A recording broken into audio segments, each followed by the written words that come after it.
LPG சிலிண்டர்கள் உற்பத்தி 30% அதிகரிக்கப்பட்டுள்ளது. எனவே மக்கள் பீதியடைய வேண்டாம் என மத்திய அரசு அறிவிப்பு வெளியிட்டுள்ளது.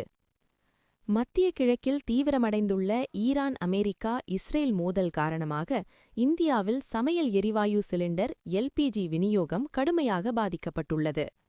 ஹார்முஸ் ஜலசந்தி கிட்டத்தட்ட மூடப்பட்டுள்ளதால் கத்தார் மற்றும் சவுதி அரேபியா போன்ற நாடுகளிலிருந்து எல்பிஜி வருவது தடைப்பட்டுள்ளது. இதனால் கடந்த சில நாட்களாக வணிக பயன்பாட்டுக்கான சிலிண்டர் விநியோகம் நிறுத்தப்பட்டுள்ளது.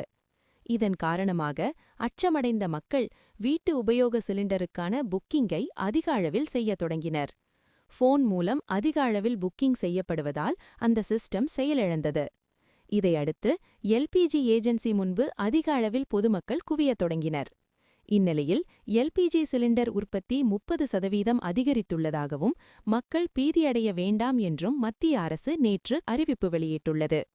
இதுகுறித்து மத்திய பெட்ரோலியத்துறை இணை செயலர் சுஜாதா சர்மா கூறியதாவது: வழக்கமாக தினம்தோறும் நாடு முழுவதும் 55.7 லட்சம் பேர் எல்பிஜி சிலிண்டர் புக்கிங் செய்வார்கள்.